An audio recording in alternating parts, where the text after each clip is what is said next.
کہ بے شک تیرا رب بہت سخت ہے، بڑا سخت سزا دینے والا۔ پورے قرآن پاک میں یہ آیا جو ہے نا، یہ سب سے زیادہ حوصلہ افزا ہے۔ اللہ سبحانہ تعالیٰ نے فرمایا کہ اگر تم اللہ کے احکامات پہ عمل نہیں کرتے ہو، اگر تم اپنی زندگی کے فیصلے اللہ کے حکموں کے مطابق نہیں کرتے ہو، تو تم کافر ہو، تم فاجر ہو۔ یہاں پہ ہم بڑے برے پھنستے ہیں۔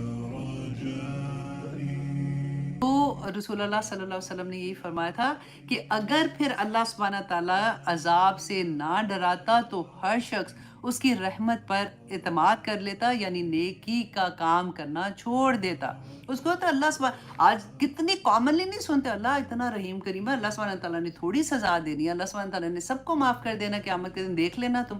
تو اس طرح کی باتیں ہم یہ آیات میں ایسے لگتا ہے کہ اللہ سبحانہ تعالیٰ نے رہتی دنیا تک کے ایک ایک بندے کے سوال کے جواب دے دیے ہیں کہ دیکھو تم کیا کہتے ہو کہ تم سے پہلے جو قومیں گزری تھی، کیا ان کے اوپر عذاب نہیں آیا تھا؟ وہ بھی اللہ کے بندے تھے، وہ بھی اللہ سبحانہ تعالیٰ ان کو بھی پیار کرتے تھے۔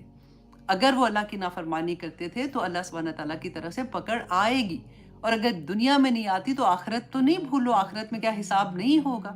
اور پھر اللہ سبحانہ تعالیٰ فرماتے ہیں وَإِنَّ رَبَّكَ لَذُو مَغْفِرَةٍ، بے شک تمہارا رب بڑا بخشش والا ہے، لناسی لوگوں پر، علی ظلمہم ان کے ظلم کے باوجود۔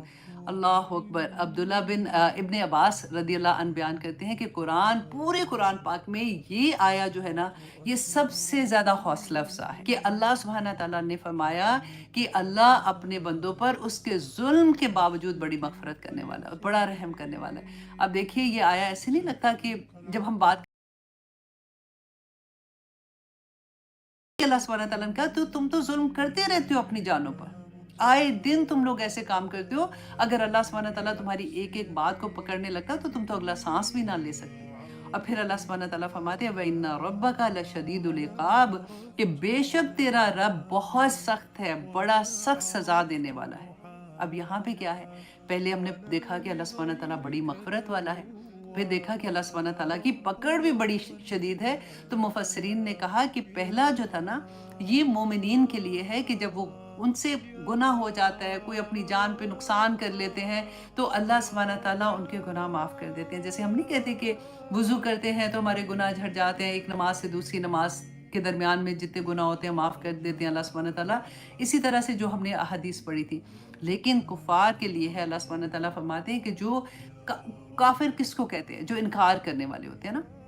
اب دیکھیے کہ ہم نے بار بار پڑھا کہ ہم نے اللہ سبحانہ تعالیٰ نے فرمایا کہ اگر تم اللہ کے احکامات پہ عمل نہیں کرتے ہو، اگر تم اپنی زندگی کے فیصلے اللہ کے حکموں کے مطابق نہیں کرتے ہو، تو تم کافر ہو، تم فاجر ہو۔ وہ بڑے آیت پوری لائن سے اللہ سبحانہ تعالیٰ نے بتایا کہ تم نہیں کرتے ہو۔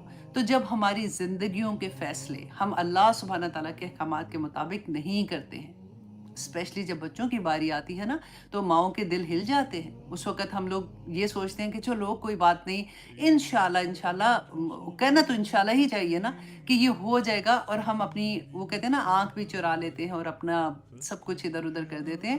اللہ سبحانہ تعالیٰ ہم سب کے لیے آسانیاں کرے۔ میں بھی ماں ہوں، مجھے پتہ ہے کہ یہاں پہ ہم بڑے برے پھنستے ہیں، اور پھر آنیسٹلی رونا بھی آتا ہے، کیونکہ بچے بڑے جب ہو جاتے ہیں نا تو پھر بڑی چیزوں پہ ہماری آزمائش پڑ جاتی ہے۔ اللہ سبحانہ تعالیٰ ہم سب پہ رحم کرے۔